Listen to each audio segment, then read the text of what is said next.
तो hi everyone, कैसे हैं आप लोग। उम्मीद करते हैं कि आप लोग बढ़िया होंगे और बढ़िया से तैयारी कर रहे हैं ना। चलिए, तो जैसा कि आप लोग जानते हैं एसएससी सीजीएल मेंस का एग्ज़ाम हो चुका है और उसका अभी रिजल्ट नहीं आया, लेकिन आंसर भी आ चुका है ना। तो और साथ ही साथ आपके लिए खुशखबरी है कि एसएससी में इस बार वैकेंसी थोड़ा सा बढ़ गया है ना। पहले जो वैकेंसी था उससे थोड़ा सा बढ़ गया है और टोटल वैकेंसी जो फाइनल वैकेंसी है वो 8,415 है। ठीक है जी, 8,415। तो थोड़ी सी वैकेंसी बढ़ी है, ज़्यादा नहीं बढ़ी है, थोड़ी सी बढ़ी है, लेकिन अच्छी बात है ना। कुछ लोगों को और जॉब मिल जाएगा है ना। चलिए, तो देखते हैं, यहाँ पे देख सकते हैं आप टोटल 8,415 वैकेंसी है ना, 8,415। ठीक है जी। और सबसे ज़्यादा जो वैकेंसी है वो है आपका एक्साइज इंस्पेक्टर का। ठीक है, सेंट्रल एक्साइज इंस्पेक्टर में सबसे ज़्यादा वैकेंसी है, वो 2300 कुछ वैकेंसी है, 2389 है ना, 2389 वैकेंसी। ठीक है, सबसे ज़्यादा वैकेंसी अगर आप देखें तो सबसे ज़्यादा वैकेंसी आपका एक्साइज इंस्पेक्टर का है ना, यहाँ पर 238 ये सबसे ज़्यादा वैकेंसी है इस पोस्ट के लिए। और उसके बाद अगर आप देखें तो अगर एएसओ की पोस्ट में देखें तो एएसओ में सीएसएस में सबसे ज़्यादा वैकेंसी है, वो 692 कितना है, 692। और टोटल वैकेंसी 8,415 है। ठीक है जी, यहाँ तक आप लोग अच्छे से देख लीजिएगा। और साथ ही साथ ये वैकेंसी बढ़ी है तो कुछ लोग और होंगे जिनको जॉब मिल जाएगा है ना। चलिए, अच्छी बात है। और साथ ही साथ ऑप्शन फॉर्म भी आ चुका है आपका। ठीक है, ऑप्शन फॉर्म मतलब क्या होता है कि आप किस पोस्ट के लिए प्रेफर कर रहे हैं ना, किस पोस्ट के लिए प्रेफर कर रहे हैं, ये पोस्ट प्रेफरेंस फॉर्म है। ठीक है, तो ये आपका पोस्ट कोड है, इसको अच्छे से पढ़ लीजिएगा, ध्यान दीजिएगा। ये आपका जो नेम ऑफ पोस्ट है, ये पोस्ट कोड है, ये आपको भरना है। कहाँ पे भरना है, ये आपको यहाँ पे भरना पड़ेगा। ये सैंपल है, एक्चुअली ये जो फॉर्म है वो एक सैंपल है। यहाँ पे जो 1 नंबर में आप डालेंगे वो सबसे पहला प्रेफरेंस होगा। आप अगर एक्साइज लेना चाहते हैं तो सब यहाँ पे एक्साइज वाला कोड डालिएगा। अगर आप इनकम टैक्स इंस्पेक्टर चाहते हैं तो यहाँ पे इनकम टैक्स वाला डालिएगा। अगर एएसओ चाहते हैं तो एएसओ में जिस डिपार्टमेंट में चाहते हैं वो कोड आप यहाँ पे डालिएगा। ठीक है, तो जो सबसे पहला प्रेफरेंस है वो आपका यहाँ जाएगा। उसके बाद आपका जैसे जैसे आपका प्रेफरेंस घटते जाएगा उस हिसाब से आप यहाँ पे भरते जाइएगा। ठीक है जी, क्लियर है। और ये भी देखना है आपका जो मार्क्स है ना, उस हिसाब से थोड़ा सा भरिएगा। उससे क्या होगा कि अगर आप कम मार्क्स लाए हैं और आप यहाँ पे अच्छा पोस्ट डाल देते हैं तो वो नहीं मिलेगा ना।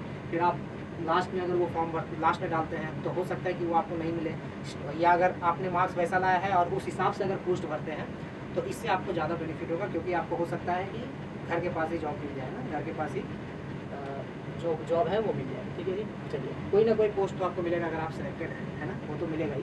ठीक है, चलिए, तो यहाँ पे पोस्ट प्रेफरेंस जो है आप अच्छे से भरिएगा। टोटल आपके 52 पोस्ट हैं, आपको अच्छे से भरना है, सोच समझ के भरना है। ठीक है, बढ़िया से सोच समझ के भरिएगा। और ये भरेंगे कैसे, इसको भरने के लिए आपको क्या करना पड़ेगा, यहाँ जो है आपको रजिस्टर करना पड़ेगा। आपका यूज़र नेम और पासवर्ड से आप रजिस्टर कीजिएगा। ठीक है, लॉगिन कीजिएगा। लॉगिन करने के बाद जब आपका जो पैनल खुलेगा उसमें आपको ऑप्शन फॉर्म करके एक बटन आएगा, उस बटन में क्लिक करना है, वहाँ से आप ऑनलाइन इसको भर सकते हैं। ठीक है, ये ऑफलाइन नहीं भराएगा, ये ऑनलाइन सबमिट होगा। यहाँ पे साफ साफ दिया हुआ है, अगर आप देखें तो यहाँ पे साफ साफ क्लियर है कि ये एक सैम्पल फॉर्म है।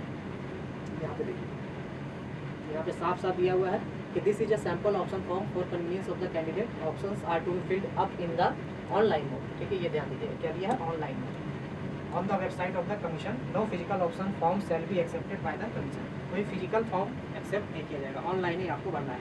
और ये जल्दी से जल्दी भर लीजिएगा। ठीक है, क्लियर है। चलिए, और अच्छे से सोच समझ के भरिएगा है ना, हड़बड़ी में मत भरिएगा, बढ़िया से सोच समझ के लोगों से जो जानकार हैं उनसे अच्छे से पूछ लीजिएगा। ठीक है जी, भरिएगा। ओके, चलिए, तो यहाँ पे आप देखें तो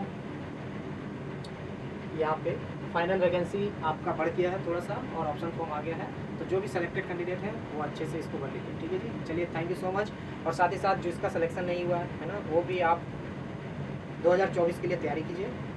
और 2024 का अभी से ही तैयारी करना स्टार्ट कर दीजिए। कुछ दिनों में प्रैक्टिस मॉक में वीकली लाइव टेस्ट स्टार्ट होने वाला है नेक्स्ट वीक से। ठीक है, और ये थर्सडे और फ्राइडे को अवेलेबल रहेगा। थर्सडे 5 बजे से फ्राइडे 10 बजे तक अवेलेबल होगा वीकली लाइव टेस्ट, ये याद रखिएगा। ठीक है, हर वीक लाइव टेस्ट होगा, उसको आप अटेम्प्ट कीजिए। और जिनका हो इस बार रिजल्ट थोड़ा सा गड़बड़ हुआ, या फिर आपने जो उम्मीद की थी कि मुझे ये पोस्ट मिलना चाहिए था लेकिन आपके कम मार्क्स हैं, आपको कोई दूसरा पोस्ट मिल रहा है, आप हायर पोस्ट के लिए जाना चाहते हैं, फिर से आप तैयारी कर रहे हैं, तो उनके लिए ये अच्छा मौका है कि 2024 के लिए फिर से तैयारी कीजिए और टेस्ट वगैरह लगाते रहिए। ठीक है, आपका तैयारी ऑलरेडी है, ज़्यादा से ज़्यादा मॉक टेस्ट दीजिए। तो वीकली लाइव टेस्ट होने वाला है, हर वीक होगा, इसको आप ध्यान रखिएगा। ठीक है जी, चलिए, ऑल द बेस्ट सबको और बढ़िया से तैयारी कीजिए। अभी आपके पास 10 महीने और हैं। ठीक है, जो भी एग्ज़ाम आप देना चाहते हैं, सीजीएल का जो नेक्स्ट 2024 में एग्जाम होने वाला है वो सितंबर में होने वाला है, तो उसके लिए अच्छे से प्रिपेयर कीजिए। ठीक है जी, चलिए, थैंक यू सो मच। और हमारे साथ बने रहिए। अगर चैनल को आपने सब्सक्राइब नहीं किया तो सब्सक्राइब कर लीजिए और दोस्तों के साथ शेयर कीजिए। Thank you so much.